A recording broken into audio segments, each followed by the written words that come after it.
This is the Agorist Nexus podcast. I'm Brandon. I've got my great co-host Dag with me. How you doing, Dag? Hey, Brandon, I'm doing excellent. Before we get started tonight, guys, I wanted to give a shout out to our new sponsor, Presearch. They're a really excellent new search engine.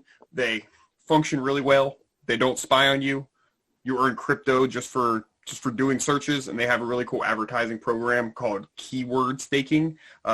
Check them out, presearch.org.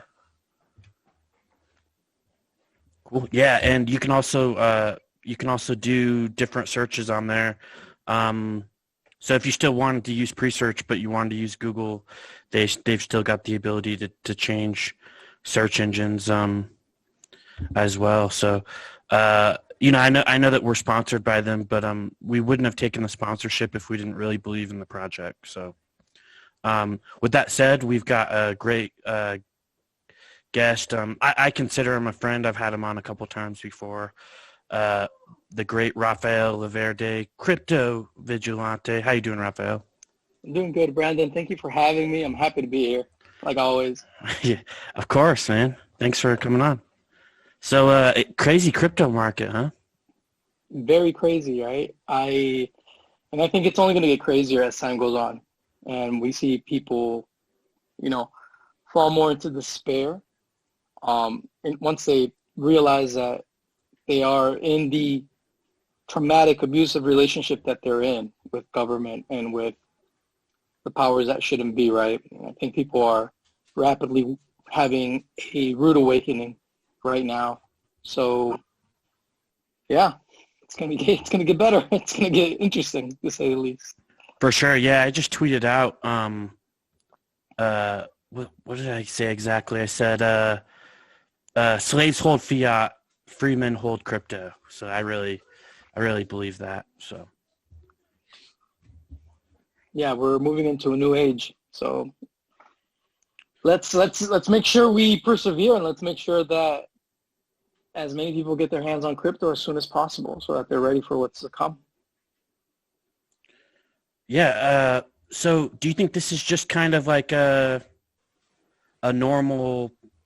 Okay, it's gonna go up a little bit and then go back down a little bit, or do you think this is gonna be like a huge bull run like the 2017, 2013, and so on? Well, according to the best crypto analysts in the world, which are now part of the Crypto Vigilante family, which were previously members of the Bull Bear Analytics team, which is the oldest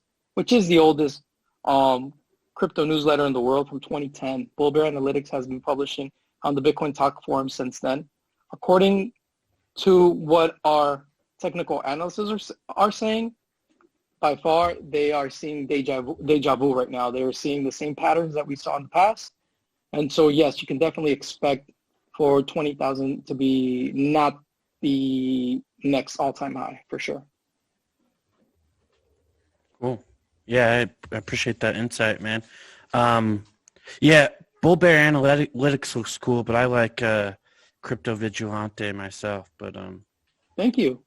We always saw them as our only competition in the world. We really like Bull Bear Analytics and what they've done for the space. Unfortunately, they no longer exist. So it's that's kind of unfortunate. But who we always saw as their number one dude, their best analyst, is now part of our family. So, and that's Mr. W. If you go to our Crypto Vigilante YouTube channel, you'll see that I interviewed him recently. I think it's the last video there, if I'm not wrong. So yeah, we're really excited to have him on the team. Great, man. So how do you think somebody should go about, I don't know, picking up crypto or earning crypto? I always say, like, if you want to just dabble in it a little bit, get on LRBY, get on Presearch, get on, these other platforms that provide crypto for you and kind of mess around that way. What do you think? Definitely. I think that earning crypto is more important than hodling crypto. And so in the past week or so, I've gotten more serious entrepreneurs knocking on my door than I've ever had in my life. People that were involved in other areas of the market are now looking into crypto. And while this may seem very positive for crypto, it's a very negative sign, in my opinion, for the market in general, the traditional market in general. And it's obvious, right? With all the shutdowns, all the lockdowns, people are being kept away from doing what they've been doing their whole life, whether it's, running a restaurant, being involved in real estate. And so it's a good thing that people are flocking to crypto, because that means that once this whole chaos is over, they will have these tools in their arsenal, in their personal arsenal. The bad part of it is that commercial real estate is really getting hurt right now. We have a lot of sectors within the economy that are getting hammered right now because of these tyrants. So it's thank God we have crypto, right? Thank God that people who right now are being kept away from their livelihood, thank God that they have a place to weather out the storm. And I'm noticing that a lot of these smart, intelligent entrepreneurs are rushing to crypto right now as a place of solace, as a place of refuge. So we're happy to be there for them, and so, but it's sad at the same time knowing that they're getting abused the way that they are. Yeah, absolutely. I wanted to touch on the since it just happened, the Bitcoin Cash fork with ABC. What's your opinion on that? I think that Bitcoin Cash showed the world that they are a truly decentralized network. Their leading development team, which was Bitcoin ABC, wanted to impose a dev tax. They call it a funding proposal for development. I forgot the exact acronym. Infrastructure Funding Program, IFP. Yeah, there you go. But we call it a dev tax because in reality it's a dev tax, right? You're for the first time in Bitcoin, you were going to start seeing a portion of the block reward not go to the miners, but for 8% to go to a designated wallet of a developer who was going to split them amongst his fellow friend developers. And the Bitcoin Cash community really fought back, and during the time of the fork, there was only one miner mining Bitcoin ABC, which was incredible. So this was an incredible experience to live through, and it was also something extremely positive for Bitcoin Cash. I'm very happy for Bitcoin Cash. I would like to congratulate anyone that's part of that community because they did something historical. And they're no longer subject to this dev tax, this arbitrary dev tax, and now they are free to continue being the Bitcoin Cash that we know them to be.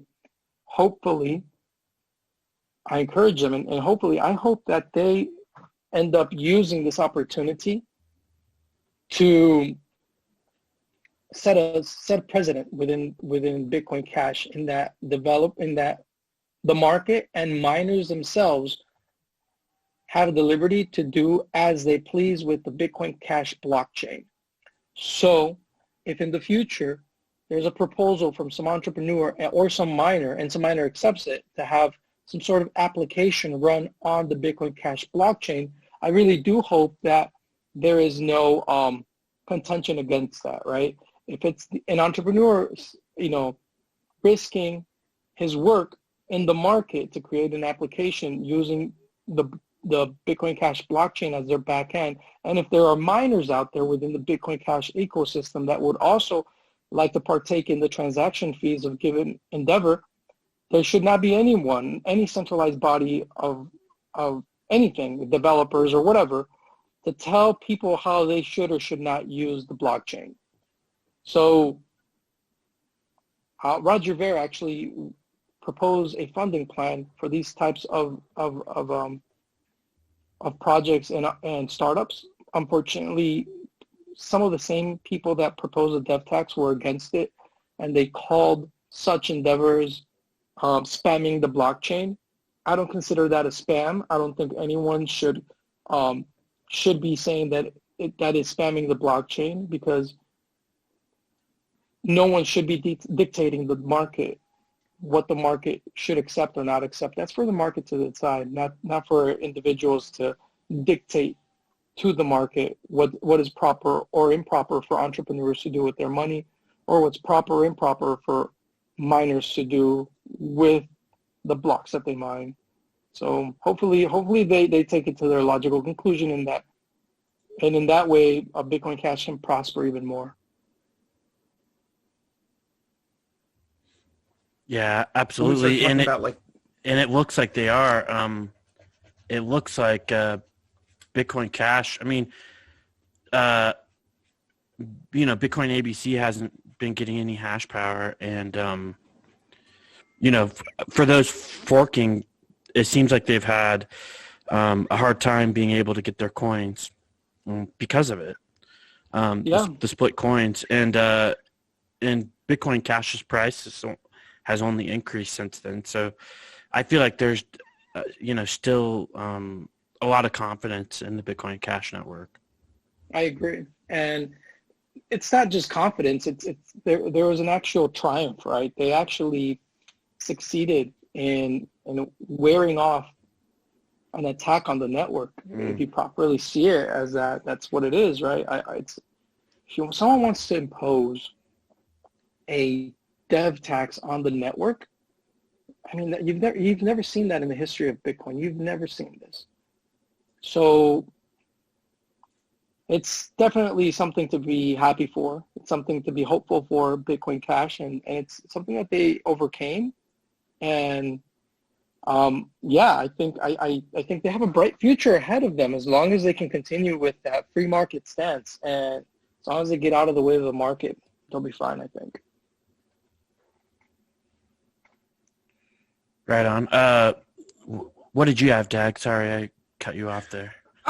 No, you good. I was just commenting that it's it really, when we start talking about like the dev tax, and like Rafael was saying, where you have a group of people who are deciding what projects are worthy and not. It just really starts to sound like something government would do, like something central banks and whatnot would do. Am I just being too sensitive because I don't like the government, or does it sound like that to you guys as well? That's exactly what it is. It's centralization of power, and what Bitcoin did was take the equation of power out of money.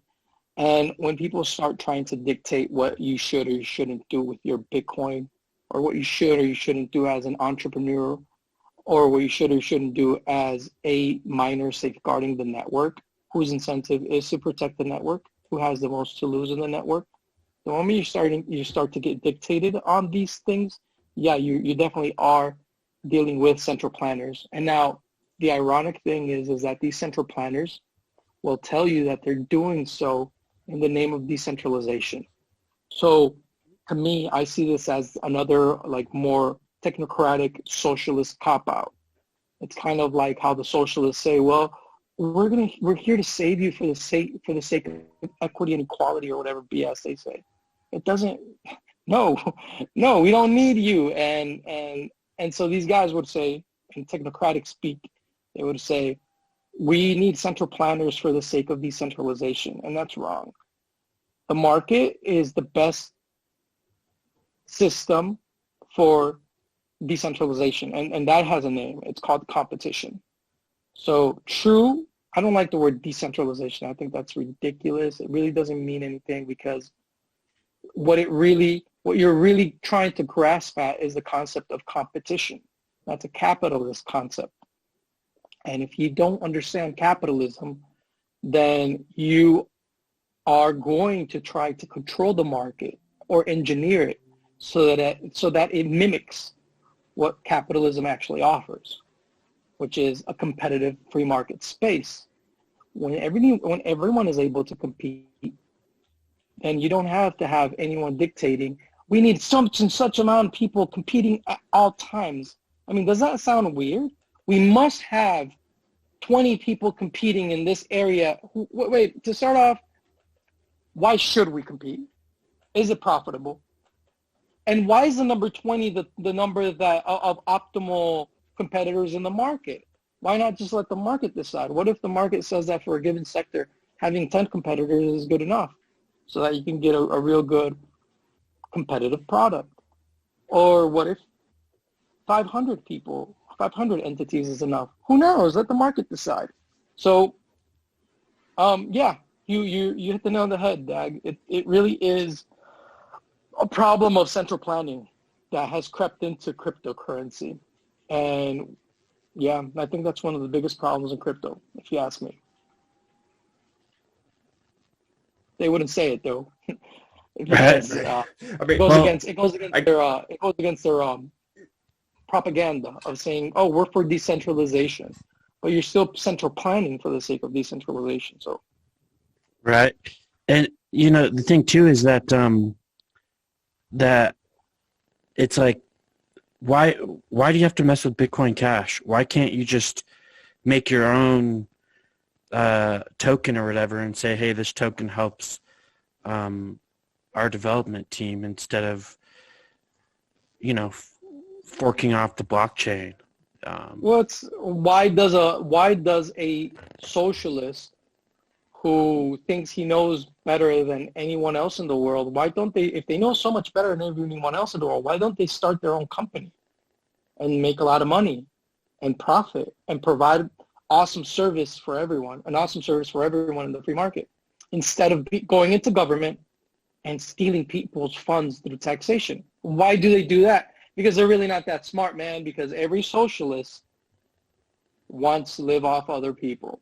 So what we saw with Bitcoin Cash is actually really stupid because, as you know, the block reward halves every 4 years.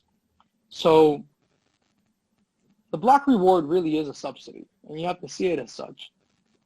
The block reward is a subsidy, and it's not something for the network to depend on. That is not part of the Nakamoto consensus.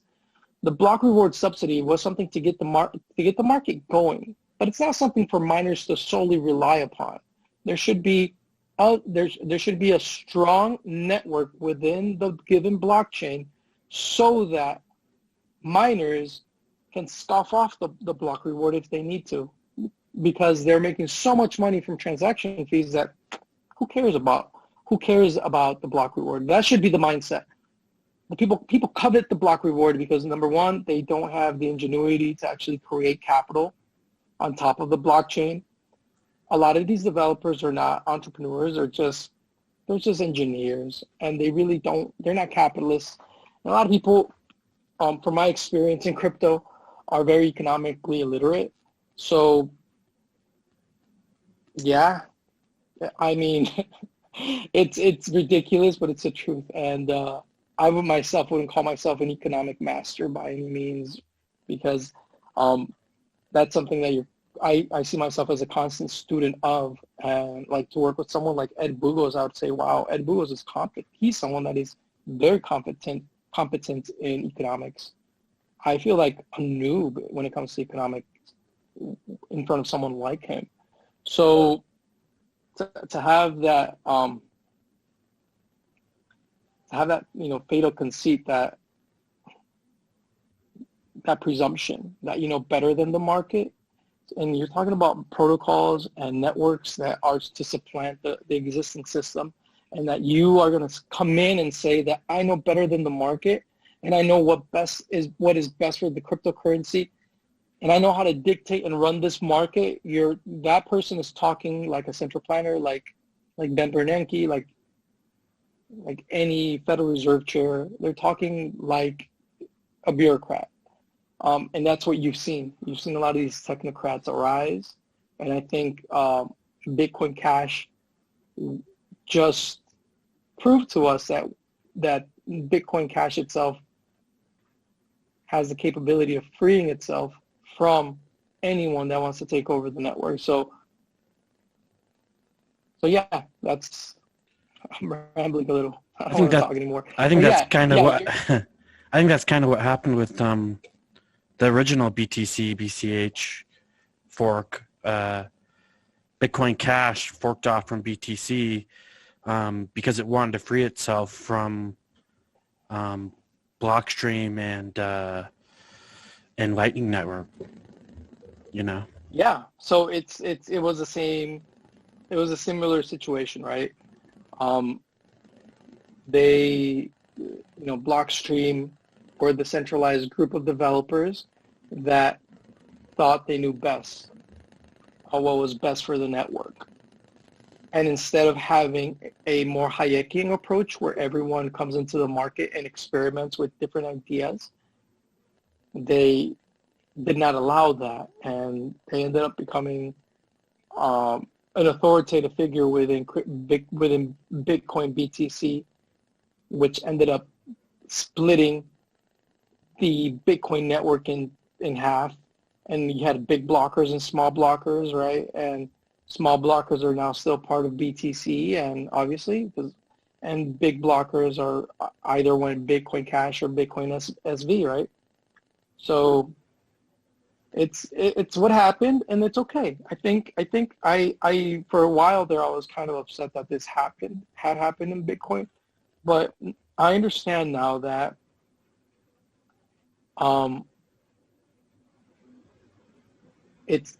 that it was necessary, and that it was meant to be.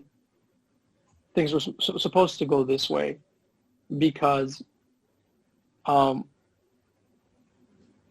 humanity is not going to change overnight. You're not going to get rid of tyrants. You're not going to get rid of the predisposition towards statism overnight just because we have some cool new technology. It's going to take, a faithful few that understand the value of the Nakamoto consensus, and they are going to keep building a network where absolute free market competitions is what calls the shots. And right now we still have that. As long as we have that, we're good. So that's where we're at. Yeah, and I want to thank Bitcoin ABC for the free airdrop too. So. Oh yeah. If you can claim it, right? Yeah. If you can even get it within 5 days, but because barely anybody wants to mine it, and that's the free market speaking. That's praxeology. That's human action, like that book behind you right there. But to change subjects, what's up with BSV, man? I haven't really heard much news about BSV lately. I do kind of like that project too. Not as much as Bitcoin Cash, but I do like some BSV. So probably just because of you too, man. So you really kind of opened my eyes to BSV. So I appreciate that. Oh, you're welcome. Yeah. Well, BSV is growing, and it's growing in spite of there being so much contention against it, unreasonable contention against it. It's almost like people did not take their Logic 101 class, and they forgot that ad hominems were not good arguments.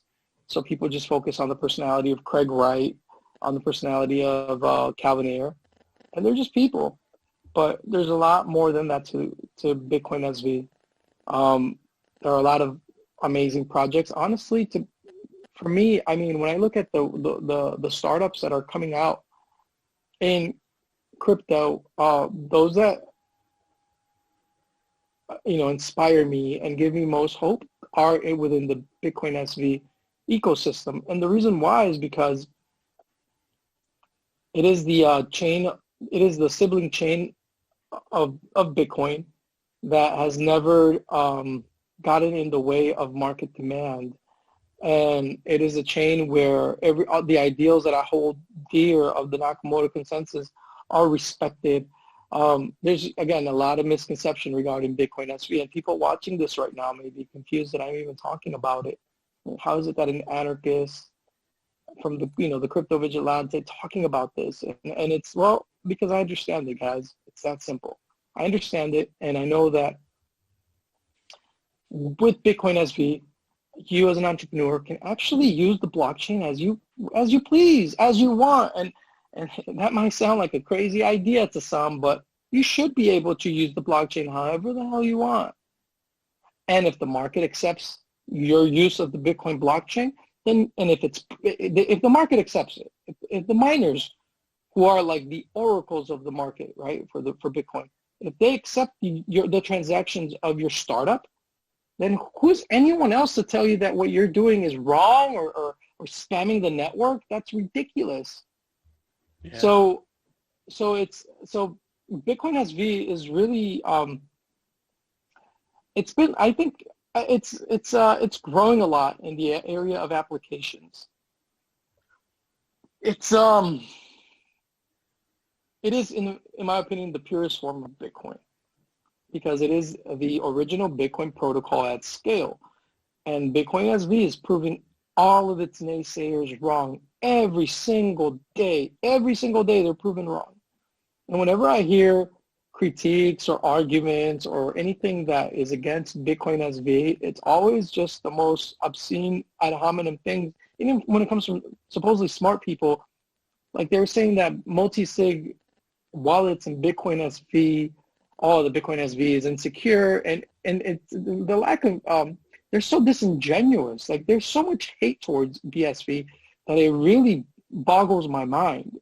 It really boggles my mind that there's so much hate towards Bitcoin SV. It's almost as if there was a lot of interest to hate on it on a reasonable level, because I can point out other networks in crypto that are, if you were to define them as a scam, I would say that they're more scamish.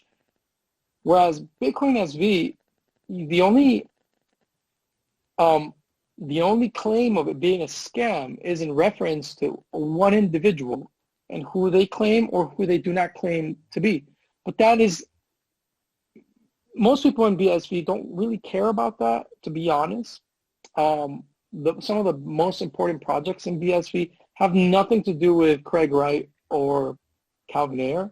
If anything, and to be completely honest, for my research, I'm least interested by the projects funded by Calvin Ayre. It's almost like Ari, I forgot his name, Ari from Shark Pool. He has a startup called Legally Chain. He put out on Streamanity, which is like a YouTube version on the BSV blockchain, on how you should never take money from VCs, and he was kind of making fun in a sly way of Calvin Ayre. Because you in Bitcoin, the way that Bitcoin SV is set up for the entrepreneur, you really don't need to take funding from anyone for your startup. It's really easy to start up a company on the Bitcoin SV blockchain. Extremely easy. To begin, you're using the Bitcoin SV blockchain as the back end of your business. So you're really just working on the front end, and you're working on a wallet and interface, and you're meeting a market demand. On the front end, your clients don't even have to know that you're dealing with Bitcoin SV. All the transactions, yeah, you'll use BSV because you're using, the blockchain as the back end to your business. And yeah, I mean, it's honestly, and it makes a lot of sense to me, because I am sick of these coupon economies like you see in Ethereum and EOS, where every different application has its own token. To me, that's scamish. That's scamish, but no one talks about it, because I think a lot of it is because people are economically illiterate, but it's because, or people are just not woke to what's really going on. But in BSV, every startup, every application on the blockchain uses BSV as a unit of account, as it should be, and as it rationally makes sense. So everything that people have always wanted to build on Ethereum is built better on BSV. And if you don't understand that, then I'm sorry, but you're behind. And most people in crypto are behind on this aspect of protocol development and on protocol competition and what one protocol has to offer in juxtaposition to another. So what BSV has to offer in my opinion, is way better than what Ethereum has to offer. Few understand this, and I'm sorry for them that they don't understand this. And they're, in my opinion, late to the party. And us big blockers knew that this was possible within Bitcoin, within the original Bitcoin protocol from the get-go. Yeah. There are a lot of naysayers, a lot of central planners again, that said, how dare you do that on the Bitcoin blockchain? Who are you to do that? We won't allow you to do that. Well, who the fuck are you to tell me what I can do or not do? If I'm starting up a company and the miners that I'm in business with are willing to take my transactions, then fuck off. I don't need you. I don't need your permission. And this is what these guys get off. They get off thinking that there's some sort of, they think they're the leaders, that they control the blockchain as if it belongs to them. It doesn't belong to them.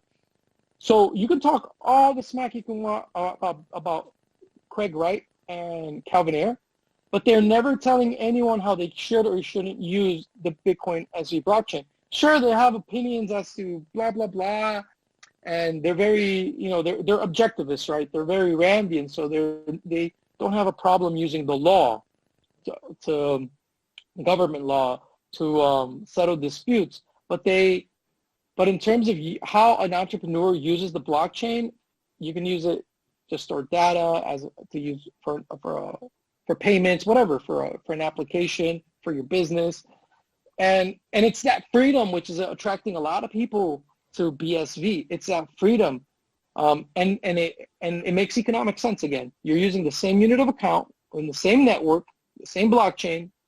It's easy. Its genius is in its simplicity. It's a proven concept because you're using the same original Bitcoin protocol at scale. It's the same exact dynamic, the same economic infrastructure, and the same market drivers that made Bitcoin what it is now. Its success is because it had that infrastructure in the past. Now, what BTC is now is very different than what Bitcoin was pre-August 2017. You know, it's very different, very different. The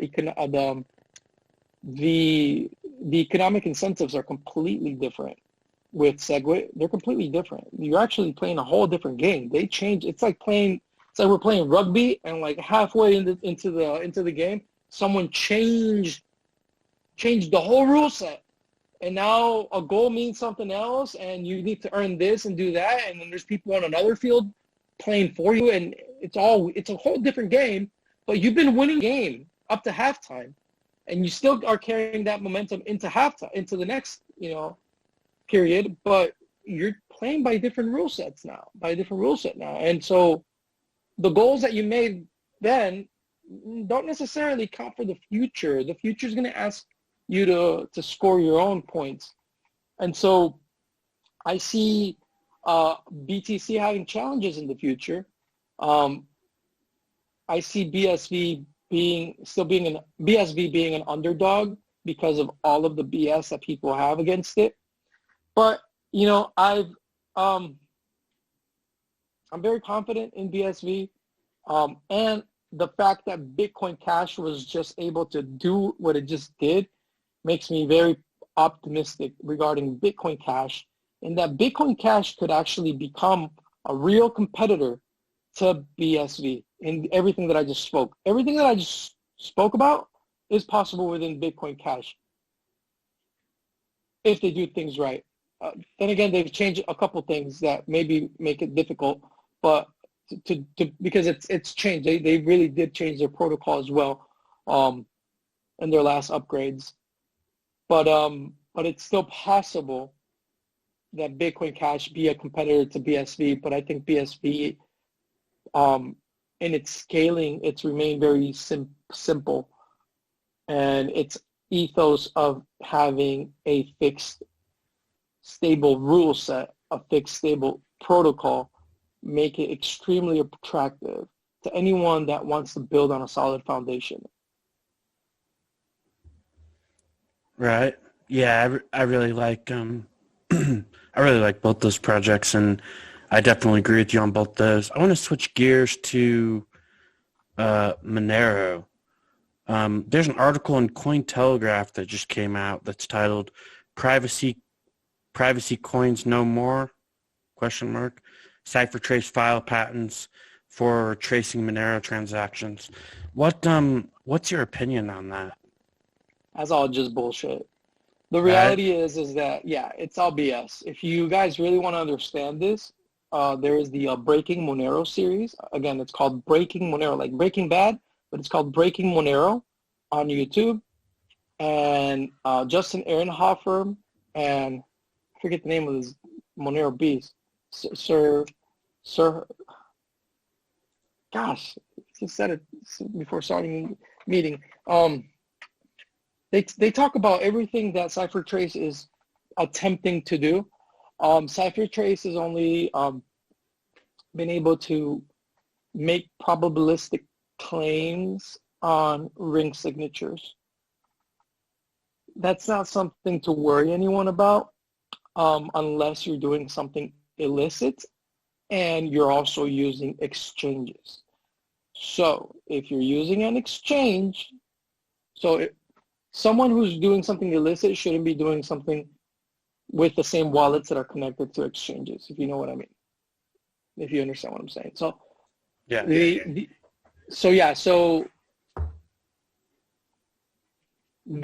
It's not like they're trying to map the Monero blockchain, but they can't map it.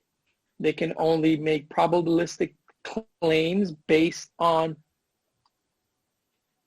ring signatures, which is what protects the sender. So remember that in Monero, ring signatures protects the sender, stealth addresses protect the receiver, and ring CT hides the amount transacted, right? So they're trying to go after the senders, right? Ring signatures. They are, it's probabilistic in that every transaction there's 11 possible decoys, right? There's 10 decoys and one real one, right? One real sender and 10 decoys. So just make sure that I think that Monero, it doesn't mean that Monero has been completely made transparent at all. It just means that they're making probabilistic claims. Now, how do you protect against that? Well, just make sure you use coin control, meaning you use wallets for certain things and wallets for other things. Don't mix wallets. Just like doing good accounting. Make sure you move your money around amongst, not against, if you have wallets for certain things and wallets for other things, keep them separate. Or maybe have bunch of other wallets for one aspect of your life, a bunch of other wallets for another aspect of your life. Move money around amongst these wallets, move money around amongst these wallets. Don't cross-pollinate amongst, you could. Again, the more you move money around between wallets, the more you obfuscate things by, and this is, the more you obfuscate things, you increase its entropy by a lot. I'm forgetting my English. Sorry. I'm forgetting words. No problem, I'm forgetting words. But yeah, so you can also do what's called churning, and people just like send funds to themselves within Monero. So no, Monero is always going to have these attempts. If you go on Reddit right now, there's a guy from Czechoslovakia that was a chain analysis and investigator, and he kind of divulges what they're able to maybe do with Monero. It's nothing serious, but the market's always a step ahead, right? There's technology out there that is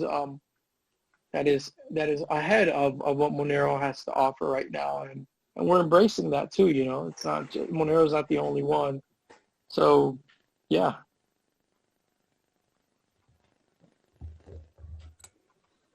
Yeah, absolutely. Do you have any questions, Dak? I have a question or two written down here, but it's kind of a gear change. So I don't know if we're ready for that. Or if you do anything else on this topic.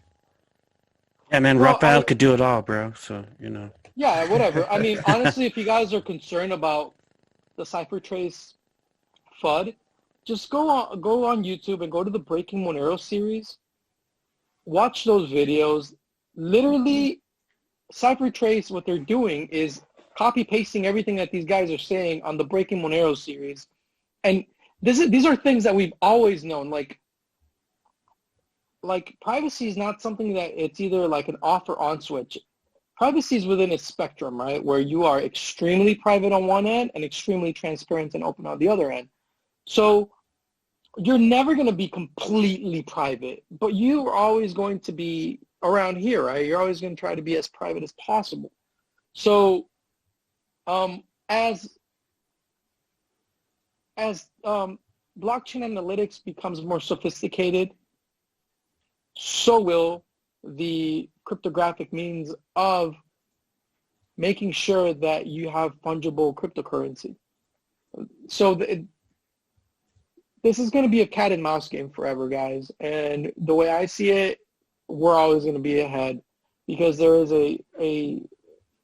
what moves us is not protocols from some bureaucrat. What moves us, or the command of some tyranny or some, what moves us and what moves the people of the world is our desire for freedom. And so you're not going to stop that. There's no way you're going to stop that. right. So it's not going to stop. So, yeah. So we can change gears. We can talk about something else. Okay, so let me try to think of a good way to phrase this. So in the last several weeks, I guess a lot of cryptos have really gained in price, notably Bitcoin. Obviously, it's I guess we could say nearly doubled. So when I look at other coins, like let's say Bitcoin Cash, for instance, on the one hand, I'm like, well, why hasn't it seen the same kind of action? But at the same time, it's like, well, it went from a little over 200 to it's a little over 300 now. Like, yeah, it's only $100, but that's nearly 30%, right, of what it actually increased. So I guess, why are we seeing some coins gain so much more than others in this? I feel like maybe they should do it a little more evenly. Is it just that Bitcoin is like the name in like cryptocurrency? People aren't really into it, no Bitcoin, and that's why it's getting so much more of a bump. Do you have any insight on that, or maybe what we can expect to see out of Bitcoin Cash? I've really been liking Bitcoin Cash versus Bitcoin here, so I'm kind of curious in that regard. But anything you have on that would be excellent. Yeah. So BTC, after the Bitcoin fork, right, of 2017, when big blockers and small blockers split away from one another, BTC was able to keep the ticker symbol, the BTC actual ticker symbol, and that goes a long way for brand recognition. So, in my opinion, BSV and Bitcoin Cash have also claims to being BTC, right? But to being Bitcoin, to being Bitcoin. But it doesn't matter what you call this anymore. The truth is that the market will decide, depending on what performs best, not now, but when things are grimy and when things are difficult, when BTC is faced with economic pressure. That's when we're going to see what BTC is really capable of. They're pushing this idea that BTC is only a savings technology. Well, yeah, sure. Let's see how far that goes, right? Maybe that is enough to take it to the moon and back. Maybe. But I think that the promise of Bitcoin and the promise of cryptocurrency goes a lot further than just being a savings technology. I don't think the Lightning Network will be able to service that, because it's not just a function of utility of using money as cash. Sure, hypothetically, if the Lightning Network were to work, we could see it functioning as cash. But the problem here lies a bit deeper. It's in the fact that Bitcoin miners are agnostic as to what chain they mine. what chain they protect. So a Bitcoin miner can mine Bitcoin BTC, Bitcoin Cash, or Bitcoin SV. And you find a lot of mining companies and pools mining all three, or going to the one that's most profitable for them. At the end of the day, Satoshi created Bitcoin in a way where those who have the most to lose are those who protect the network, the miners themselves. And these guys, when faced with economic pressure, are going to choose the chain that looks out best for them. And in terms of a fee market, of a world beyond the mining reward, the block reward, as we would call it, the subsidy, BTC does not have a fee structure that I find profitable for miners. What BTC relies on is the price of its coin. I forgot exactly what financial house did a study before the fork. Forgot the name right now, it escapes me, but they were talking about how BTC has to be at least at a price of $13,000 per BTC in order for it to be profitable for miners. So up until like a week ago, 2 weeks ago, miners on BTC were not profitable. So now they're finally being profitable because of the price of the coin. Now, the price of the coin is something very relative. It can go up, it can go down. It's not something set in stone. Yes, I want BTC to go to the moon, but I can't rely on the most volatile factors within crypto to sustain the health of the network of the miners. Some people say, Raf, you're worrying too much. That's not you're worrying too much. You're not really taking into account other aspects like the stock and flow ratio. And I would say, sure, yes, the stock and flow ratio shows us that if BTC follows that model, that model of stock to flow, yes, BTC should be where it's at right now and higher in the near future. But again, we live in a very crazy world, guys. And the genius of Satoshi, in my opinion, is that he created something that should not be dependent on the state of the world, that its health, economic health, should not be dependent on how the US government sees it, on how the Chinese government sees it, on how anyone sees it. It should be something completely separate from that, where its economic health does not depend on the price on the exchanges. That price on the exchanges could change like this if anything that does not favor BTC goes onto the news. If there's anything from any government in the world that is against BTC, that will hurt the price of the coin. So BTC is forever tied, its health, the health of its miners is forever tied to the perception of it by the rest of the world. That's why it's so important for BTC to take care of their image so much, and in a sense to kind of they need to be they're just very dependent on the exterior world, whereas the fee structure within Bitcoin SV is something that revolves around applications and services and startups that are within the same network, within the same blockchain, right? So it doesn't matter what happens in the exterior world. Bitcoin SV miners will get paid because of the transactions that happen within its network, not because of the price of its coin and how it reflects on the block reward subsidy. Does that make sense, guys? Yeah, absolutely.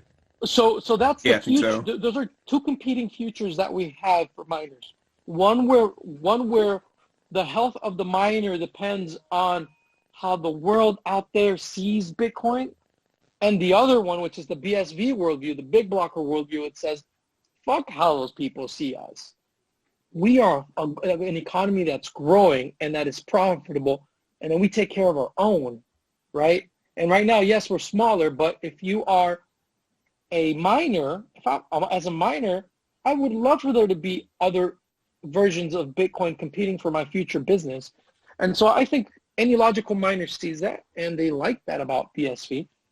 And so, yeah, we'll see BSV for time to come. And you know what, guys? Honestly, this is not an either or thing.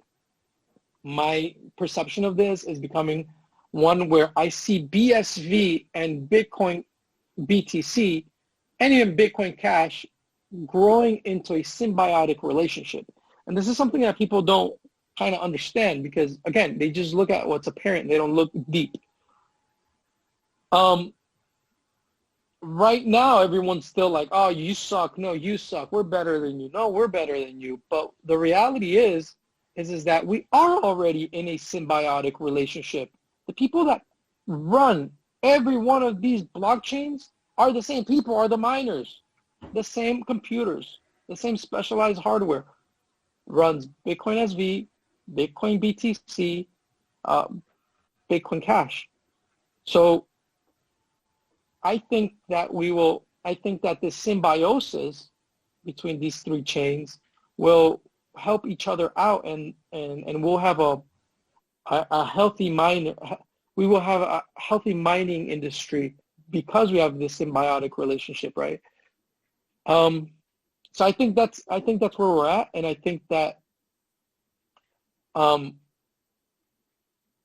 yeah, let's see what happens with Ethereum, right?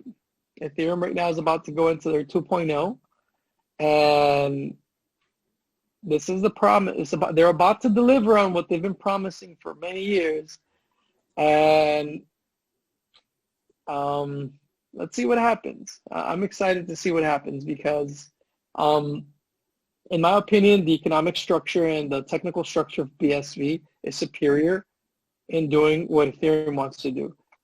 But people hate on a couple characters in BSV and they miss out on the bigger picture. But it's okay. It just means that we're earlier than them in realizing this, and that's okay. Right. Yeah, and Bitcoin Cash has smart contracts and tokens. They got SLP tokens, not ERC20. But yeah, I think Bitcoin Cash has a lot of what Ethereum has too. This year we've really seen DeFi explode, and I know you touched on it a little bit, but and I think that DeFi will be important in the future, but I think that right now it's really new, and some of these projects aren't really DeFi or really delivering at the moment. What's your opinion on that? Well, at the Crypto Vigilante, we're just cautious of DeFi. That doesn't mean we're cautious mostly on any DeFi based on Ethereum, because Ethereum, as it stands right now, and I don't care about promises and what they're going to do. I run away from anything that promises me anything. I want to see it actually working, or for there to be at least a functioning beta of something, right? DeFi seems like it's a great idea, and like these ideas are popping up, and it's a market demand to disintermediate the legacy financial institutions. I think is great. I think it's awesome. Now, is this something that we should all jump into right now carelessly? No. So at the Crypto Vigilante this past week, we launched our DeFi watch list. It's a series of DeFi projects that we're doing constant analysis on and constantly following up on. We start off with 10 projects that we're keeping an eye on constantly, and we do fundamental analysis and technical analysis on a regular basis. But it doesn't mean that you know, and that watch list can change, obviously, because it's new. So it's important to keep an eye on these things, but it's also important to have a sober mind about them and not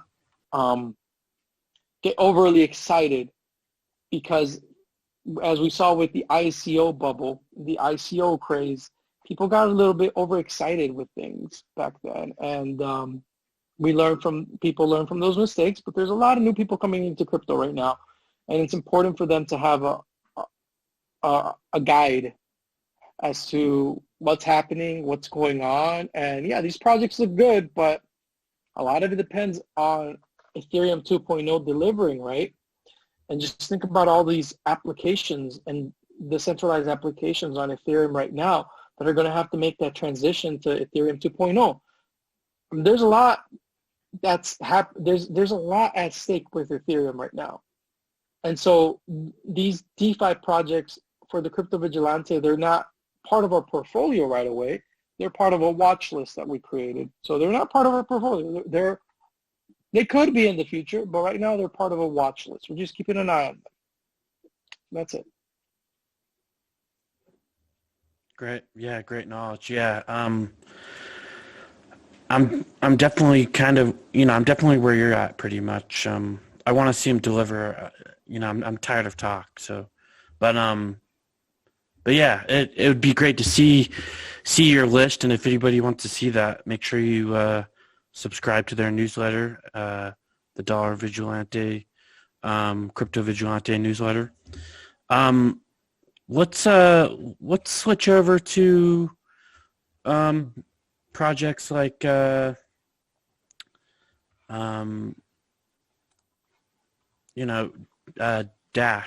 How are you liking Dash or Zcash or some I of don't these like them other? at all. Really? I don't like either of them. No, because for a long time, Dash said that it was a privacy coin. It wasn't. Study after study came out saying that they weren't. I'm not a fan of Dash. Yeah, I'm not a fan of their Instamine. I think that was reckless, and yeah, there's been a lot of problems. We wrote 2 articles on Dash that the Dash community did not like, but it's not our job for people to like us. It's our job to give us sincere scholarly take and study and research on what we see. So Zcash, I don't like Zcash because it's not private by default. It's optional privacy. Most transactions in Zcash are T to T. They don't use the ZK snarks. So Zcash is something that I think people should avoid. It's not a privacy coin, no matter what everyone tells you.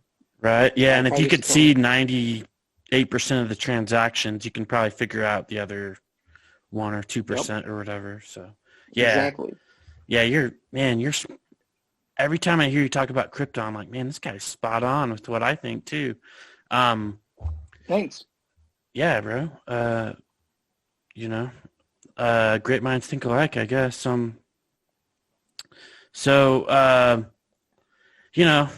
what do you see? I kind of want to switch over to what, if we do see this world fiat system collapse, I think we're going to see mass exodus of all these fiats, and we're going to see just this rush into other assets. What do you think the world's going to look like at that point, and where do you think crypto and some of this other stuff's going to be? Well, I think people should educate themselves and realize that the vast majority of cryptocurrencies are surveillance coins, and that they're completely naked. They're opening themselves up to mass surveillance on blockchains such as the Bitcoin, Ethereum blockchain, and Bitcoin Cash, Bitcoin SV. For some things in life, yeah, for applications like maybe like Twitter. Who cares if you run a Twitter-like version like Twitch on the BSV blockchain? Anyone can see what you wrote. Well, does that not happen with Twitter right now? Sure. So there are use cases for having transparency on a blockchain, right? But for the use of money itself, I think fungibility is an important aspect of money, and I think privacy coins should be something that we talk about more often because the vast majority of cryptocurrencies are completely transparent. And so not just Monero, but there are other privacy coins out there that we talk about at the Crypto Vigilante that are incredibly valuable. They're mostly undiscovered. They're mostly underrated because people just don't know about them. But some of them have even better privacy than Monero. And So yeah, and they have a lot of potential. I mean, even Monero has a lot of potential. Monero is so undervalued right now. That's because people don't understand the value of privacy right now, but they will pretty soon, I think. Especially when these things happen. And when big money comes into crypto, like we're starting to see these guys come into crypto, right? Like the MicroStrategy, you know, Paul Tudor Jones, all these guys are starting to come into crypto, but they don't realize that, but they're probably realizing it now, but these guys never in their wildest dreams will they create a portfolio that is completely visible to the rest of the world, right? That's just ridiculous. These guys are of high net worth, understand the value of financial privacy. So when these guys realize that Bitcoin is completely open and transparent and that anyone can see and track and trace them, any financial voyeur, that they are completely open to financial voyeurism, they're going to rush, or they're going to see a lot of value in privacy coins. If you're not fungible, you're not truly digital gold, you know? So yeah, we're going to see a lot of growth in the privacy coin sector because it's a necessary property of money. As simple as that. If you don't have fungibility, if one unit of account is not interchangeable for another unit of account, then you're not a good currency. You're not a good medium of exchange. Because remember, the problem with fungibility and the problem that comes out of tainted coins from blockchain analytics is one where you're not only responsible for what may have happened to the coin that you're holding to right now in the past, right? So let's say this coin that you're holding was involved in some drug deal somewhere in some other part of the world that you had nothing to do with. But once this coin reaches your wallet, all of the coins in your wallet are now tainted along with the coin you received. And if you were to go to any exchange or any financial institution, they could say that those coins that you have in that wallet are tainted. And we can't take that money from you. Yeah. The moment people start realizing that, it's going to be a game changer. That right there that's not sound money. You know, good money is like gold, right? 1 gram of gold is interchangeable for another gram of gold anywhere in the world. It's completely fungible. One $10 bill is interchangeable for another $10 bill, regardless of who held it before you, right? The problem with transparent coins is what we call them at the Crypto Vigilante, surveillance coins like Bitcoin and all these coins that are surveillance coins that have a transparent ledger. The problem with these coins is that not only are you responsible for what happened with your coin in the past, but now these institutions, these financial institutions, these exchanges, once you purchase a coin from them, if you were to send them somewhere, they follow you into the future now. They will follow. So if you have a wallet that they know it's your wallet, because maybe you send funds from Coinbase or whatever, for Paxos. Paxos was known for doing this recently. From Paxos to your wallet, they follow that transaction, and then in the future, if you move that wallet to maybe like a Wasabi wallet, which has a built-in Bitcoin mixer, right away they say, what are you doing? What are you doing with your money? How dare you put your money through a mixer? And we're gonna flag you, your ID. We're gonna tell the authorities, and on top of that, we're gonna shut down your account at Paxos. And you're going to be flagged as a suspicious person, not because of what happened in the past before you received the coin, but just because you merely send them to a Wasabi wallet. A Wasabi wallet. There's nothing wrong with sending it to another wallet that just happens to offer a coin join mixing service like Wasabi or what's the Ninja one? The Ninja wallet's called? Samurai wallet, right? Yeah, Electron Cash. Does it? Yeah, like these things, like, so the level of tyranny that we're starting to see is creeping into crypto. So if you are someone that knows and understands the value of having sound money, then you should be aware that a lot of these surveillance coins are counterproductive to your freedom and to your privacy. So I think privacy coins are going to be a big deal in the future. Yeah, man, absolutely. And You know, I think speaking of, I'm sorry. I think the next BTC civil war that they're going to have in BTC, it's going to be on the issue of privacy. So those are the small blockers, right? BTC small blockers, they're going to have a fight regarding privacy. The big Bitcoin big blockers had already a fight about privacy, and you had people within the big blockers that said, you know what, privacy is important, but to a certain degree. There's also other things that are more important. And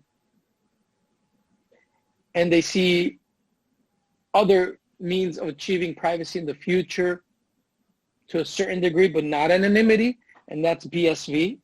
And then Bitcoin Cash was like, no, we want to pursue privacy. Kind of like they dream of themselves being able to compete with Monero sometime in the future. So we know Bitcoin Cash will be pursuing privacy. So we're excited to see that. I'm sorry, but you were saying? Yeah. You know, I totally agree with what you're saying about the properties of money. I wrote an article on Agorist Nexus called "The Properties of Money and Cryptocurrency," and yeah, man, if you guys want to see that article, you know, it goes into all of the properties of money and why some of these cryptos have it, and why certain cryptos don't have it. So, you know, and that's exactly why the original BTC lost its traction as a medium of exchange. I mean, you know, Steam no longer takes it, Newegg no longer takes it. You know, a lot of these sites used to accept Bitcoin, and now they don't because of, you know, because of the block war that happened in 2017. So, so we're going to see another. I think we're going to see another big one, civil war within BTC. Yeah, and it's going to be on the issue of privacy. Some people within BTC don't want privacy on BTC, and some people within BTC do want privacy. So I'm guessing Blockstream doesn't want. I don't know. I don't know where they fall into all that, but what I do know is that that's going to be a big deal, and they're going to be, yeah, it's going to make that fight's going to be so intense that it's going to make the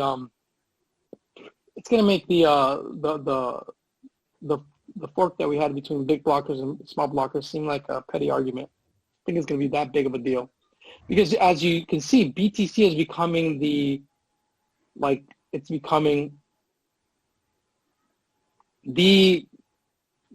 hallmark of cryptocurrency. It is. I mean, it's big daddy. You know, it's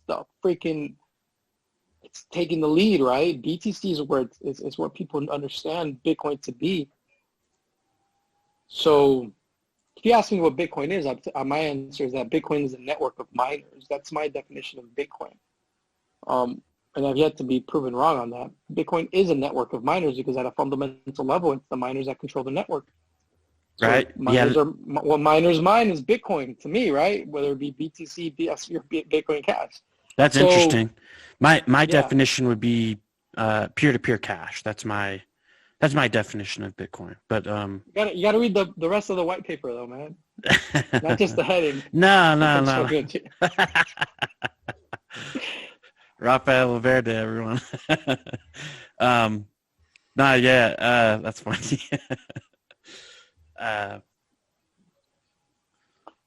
Yeah, well, we did a dramatic reading of the Bitcoin white paper on our YouTube channel. So if anyone's been too lazy to actually read the whole white paper, we did a dramatic reading of it, so you can read it. You can listen to it while you're driving. Yeah, it's a female voice. I listened to it. Yeah, she's great. She's great. Yeah. She's great. But I listened to it on LRBY. So awesome. So yeah, we have there are some amazing privacy coins out there that are pretty undiscovered, guys. So if you want to know what they are, I mean, I feel like giving them away right now. But I'm not. I mean, I don't know. Should I? Do you want me to give them away as an exclusive, Brandon? What do you think? Just one. Only if you want to. Just one. Just a teaser. One? Gosh, I mean, I can't If you guys give want the one. if you guys want the rest, you got to go to TDV. You know. He's like, oh, don't make me Gosh, choose. I just, if I can't, because if I were to give you one, I'm gonna want to give you all of them, and that's not, that's just how I am. I can't give you guys something half-assed. No, I mean, there's better technology than Monero. It doesn't mean that Monero is not good technology. Monero is great technology. There's better technology than Monero. And for example, okay, I'll give you one. There's Monero, okay? There's Monero and then there's Monero. And Monero has, Monero has 11, a ring signature size of 11. Monero has a ring signature size 21. of 22. Oh, 22. That's right. Well, it's 21 decoys plus the real transaction 22. Yeah.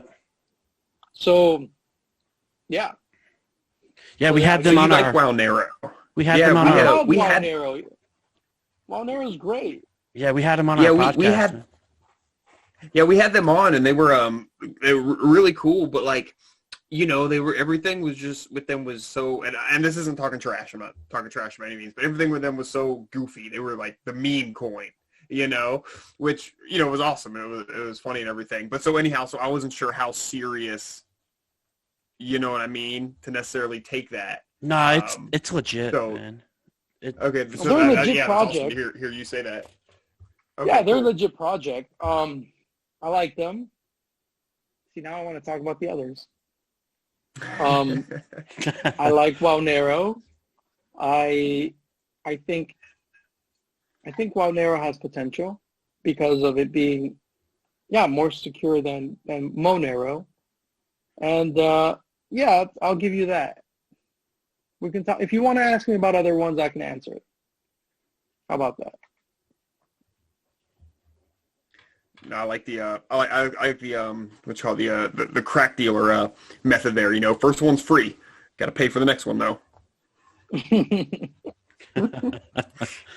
Crack dealer. Yeah. Yeah, man. Yeah. So cool. yeah, crypto's is growing, and I'm really happy crypto's there, because if we didn't have crypto right now, all of these people that are losing their businesses would not have a place of refuge right now. So if you have family or friends that are watching this, if you have family or friends that are like losing their business, like tell them about cryptocurrency, maybe send them this video. Maybe this video is not for them, but tell them about it, because you'd be surprised how desperate people are right now. It's pretty sad. People are leaving their businesses that they built for 20, 40, 50 years to venture on something crazy in the internet, because they are literally being stolen away. Their livelihood is stolen away from them right now. So it's a good thing for crypto, and it's a good thing for them that crypto exists, but it's upsetting that we live in a world where people can't even work. It's ridiculous for some stupid fluke, It's ridiculous, man. Yeah, absolutely. Yeah. It's a lot of. Oh, go ahead, Dak. Sorry. I'm just going to say a lot of this is, really unfortunate, and is causing a lot of hardship. And at the same time, it's forcing a lot of innovation in a lot of instances in a positive way. But obviously, whenever you force something like this instead of letting it just happen the way that markets would have it happen, it's not ideal. But I say this all the time. I'm trying to be really optimistic about all of this shit that's going down, and I'm like, well, hopefully this is going to push a lot of people in the right direction. Unfortunately, it's going to push the other half of the people in the wrong direction, so, what are you going to do? Yeah, these are the times in history when all the big shit happens, like when the real guys, like the people that really this is the time to build, like you just said, Dad, by far. It was during these times that Twitter was built, during the last, recession. But now, we're moving into something worse. So crypto has the power to really change the world for the better. And that's why I'm so passionate for it, guys. It's so cool that you guys are talking about it. And if you guys ever want to talk about it again, just hit me up. I'll make myself available. Because this is very important. This is the most important thing happening in the world, and I hope more people know about it, because it's life changing and it's something that people need. I wish we lived in a world where we didn't have to build some crazy cryptographic tools to get away from like surveillance and tyranny, but we do, and this is why we're here. I got a question for you. If this is something that you could, Sure. I can't think of a way that you can answer this quickly, but I don't know, do the best you can. So I try and promote crypto in like a practical sense. Like if it's like somebody like my farmer's market, for instance, or just anybody I'm talking with who might be halfway liberal, hey, do you accept crypto? Can I pay you in crypto? Usually the answer is no, but at least it sort of puts it in their mind. I offer that I accept it for like my personal business and stuff like that. But let's say like you're talking to, the vast majority of people don't know. They couldn't come close to defining the Federal Reserve. They couldn't come close to really understanding anything about how like money actually works. What do you think is maybe like an elevator pitch for like, your average Joe on maybe like how I could convince them to at least look into maybe start thinking about doing any sort of business in crypto? Elevator pitch, gosh. I mean, I haven't thought. I know about that's this in a tough, while. dude. I'm sorry. No, what I used to always say was this is the money of the internet. It's not governed by government or banks. It's the money of the people, and it's mathematically secure. It's safeguarded by the laws of mathematics. Trying to think of what else you were saying. You were asking me something else. No, just like how could we? Yeah, like it's with people just being so having no understanding of what money is or how it works or even basic economics. It's just sort of you only get a minute to talk to somebody about this kind of stuff before they phase out. So I have a hard time. Getting in, making my point, and getting out, and I just don't know if there is a quick way to do it without getting into more complicated thoughts. But I really am trying to do my best. Sometimes you don't have to give, usage. To motivate people, you don't have to talk about what, give them like a pull, but rather a push. Instead of, motivating them in the aspect of like towards something, why don't you motivate them away from something, right? Just tell them, hey man, the purchasing power of the dollar is decreasing. We're about to enter a recession. This is the money of the internet, and here you go. I think sometimes talking about how fucked up the fiat is actually does a better job at pushing people towards crypto than talking to them about what crypto is. That's a great point. And that is funny that you mentioned that. It is one of the things that say, well, I prefer to have a currency that isn't just inflated away. You can't, if you shove dollars under your mattress, they're worth less tomorrow. And that is, I guess when you mentioned that really is the point that I try and go with. Yeah, and I mean, cryptocurrency is something that requires more personal responsibility. You are your own bank. So if that's the case, if you are your own bank, then you have to let them know that. Let them know that this is something that they have to be very responsible for, They are their own bank, and they have to take care, this is a higher calling per se, right? They really have to take responsibility of their money. Yeah, very true. Yeah, I think crypto is going to be very important in the future, and with what has been going on politically, it's kind of crazy because a lot of the same tactics used in the Soviet Union are being used today, just in different scenarios almost. Like, Stalin disrupted supply lines, and during that period, the Ukraine didn't want to bend down to communism, and Stalin disrupted supply lines and stole their grains, and a year later they had famines and they were starving, and that's pretty much how I think, I don't remember the exact numbers, but anywhere from 10 million to 15 million people died. They don't know exactly how many. And it's called Holodomor. And It's how he got the Ukraine to bend down, bend the knee to communism. So, unfortunately, I think that the government is going to gain more power and more influence.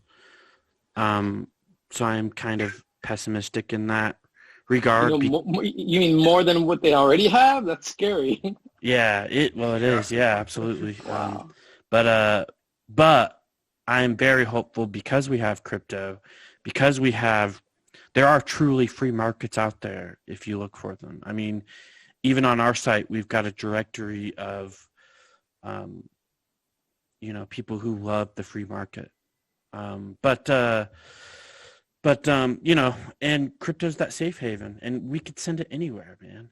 And we don't need to use their money. We don't need to use their blood dollars. We've got our own money. We've got our own stuff, and what we have makes them obsolete. We don't need them. We don't need a third-party bank, whether it be, whichever. But what do you see in the near future? I mean, I'm kind of saddened to see that people are letting government shut down their businesses. If you told me this a year ago, I would have been like, well, I don't believe in the Constitution because I'm an Agorist. I don't think I need a piece of paper to explain my rights. But I would have said, no, I don't think that people will allow that because it's unconstitutional. But Right. Look at us now. Yeah, it's plausible deniability, right? The whole medical thing, the whole medical martial law is plausible. It's the perfect. You think about it, that's the perfect way of getting people to bend the knee. I mean, what better way to kill the economy than a medical excuse, right? It's like, what better way, when you're a kid, what better excuse to miss school than a medical excuse, right? Or, Yeah. I didn't do my homework because my tummy hurts. But, it's almost like, the government is people in government are, I just fucked up. That's just fucked up. You use plausible denial, like the health of the people as the reason by which you are going to institute tyranny. That's just so fucked up. But that's just the way that they are. And it is what it is. I mean, it's just going to make the smarter people, like Jeff Berwick says, they are going to be stronger and better on the other side of all of this. The stupid people are going to probably be dead at the end of all this. So we'll see what happens, but I have faith in humanity, in that the smart people will thrive. And just look at all the smart people in the world are in crypto right now. So that just goes to show you, as the dollar collapses, crypto is going to rocket. We know that. So we know that. It's it's like we don't, I'm not in cryptocurrency for myself necessarily. I am in this, obviously, because I'm a person that needs to eat, but I'm in it because I want to take these fuckers down. That's why, Yeah, that's exactly. why I'm in it. Liberty. Because I want people to be free. Exactly. I want freedom. I want to live the world. I want to, when I die, I want the world to be a better place than how I found it, That's what I want.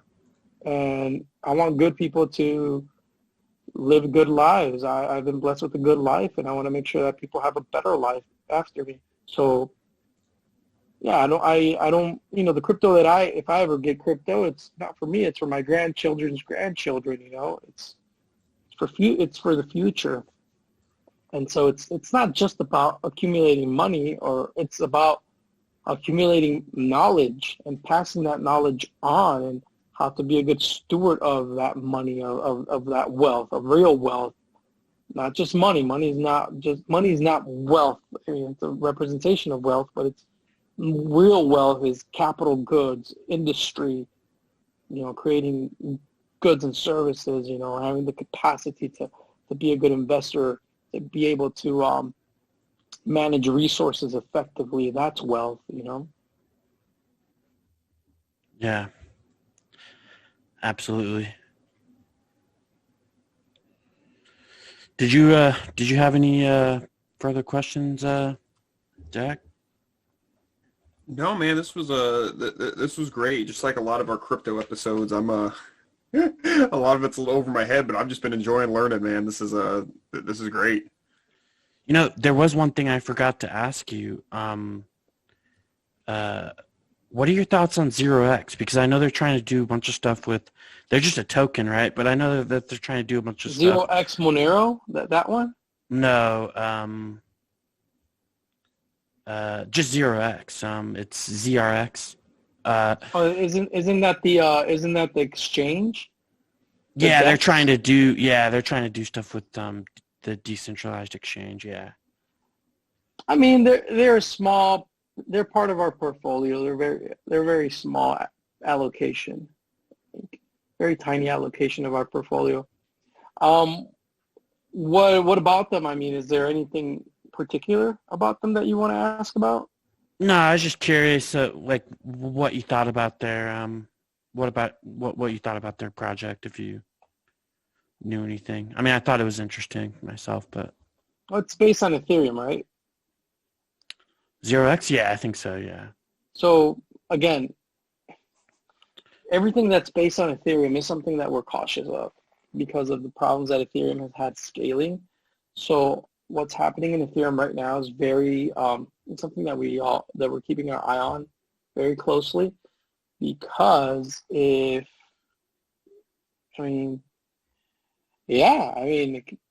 2.0 could be like the thing we were all waiting for, and it could be a disaster at the same time. There's no telling right now, so we're just waiting to see. That's where we're at. Right on. Was there anything else you wanted to go over, Rafael? I'm good. I can tell, man. You got a drink in your hand. I can tell you're good, bro. I'm good, yeah. I mean, we can keep talking if you want. I'm fine. We can keep talking. If you want, Dag wants to ask any questions for people that are just now getting into cryptocurrency, since he's new into crypto, go for it. I'm open, because I think it's important for people that are new to crypto to answer the questions that they need answered. So if you have any questions, go for it, Dag. You said a lot of things go over your head. I don't want that. What's that? No. There's plenty for tonight, man. It's just been a few months since I really started getting into it, and I was just really intimidated for years because I'm not a big, tech guy, and I was really afraid I was going to mess something up and lose money just by sending it out into the ether or whatever, And I just have to say that since I've sort of started getting into it in the last few months, it's really not that difficult. It's not. Once you get into it, it's not that hard. Like, I haven't messed anything up, and I just want to try to encourage people to get started, because you got to start somewhere, and it's just, like when I first started co-hosting with Brandon, and we started doing some crypto episodes, I was so lost, man. But you really do just pick it up, and I've really been getting a bit better at it. So, I appreciate you coming on and speaking with us and everything, because this is, got a lot of great info. But no, I don't have any specific questions or anything for newbies or anything tonight. Okay. Or at this meeting. Yeah, and look, crypto is not just for techies. I mean, techies are actually some of the worst people in crypto, to be honest, because crypto requires that a person be very well-rounded. I think that the best people in crypto are those that are most well-rounded. Because crypto is something that's interdisciplinary, right? It's not just being a programmer. It's none of that. It's about being someone that actually understands the world. So the people that best understand the world are people that are most well-rounded. So you have to understand business. You have to understand something about economics, understand something about politics, understand about people. Because a lot of these guys, a lot of these engineers, right? A lot of these programmers, they come in and and they're always programming, and they never really interact with people. And so they're programming for people, but they don't have any experience with people, or they are maybe very autistic and they don't understand people. So you know what I mean? So you need people from all backgrounds in crypto. This is something for everyone. It's interdisciplinary, and it's something that should be inviting to everyone. So if anyone ever tells you that just because you're not a techie, no. If anything, not being a techie is probably the best thing you could be. The most important people in all of crypto are the investors. And if you're an investor, you're the most important person in crypto. And your voice matters more than any techie programmer. They don't matter. What matters is the investor. That's what matters. They're building for the investor. The investor calls the shots. That's excellent. Yeah, and I agree. You don't have to be a techie. It can be intimidating because you think you do, but it's not that hard, man. Once you get over that initial fear, it's really not that hard to deal with it. And it's funny you mentioned engineers a couple times tonight like that, and it's like I know a few engineers, and like they're very smart, but they're very narrowly focused on things. You know what I mean? Like they're not really big picture kind of people. At least it's been my experience. I'm not talking trash about engineers. We need engineers, but like But yeah, I've had that experience where they're not, like they may not know anything about economics or anything, outside of their field. It's like, I'm here to solve a problem, I'm going to solve this problem, and I'm not a big picture kind of person. So I get where you're coming from there. Yeah. So it's, yeah. So there you go. Don't get scared of crypto. Crypto's a good thing. Crypto good. Yes. Crypto good. Federal Reserve notes bad. I don't know. I guess that's all I got for tonight, guys. Cool. Yeah, we'll finish it off with a quote like we always do. This one's by one of my personal heroes. By its nature, governments and taxes are not voluntary. Government actions are violent and coercive, and theft as well. The great Jeff Berwick. Agorist Nexus out. Berwick. Agorist Nexus out.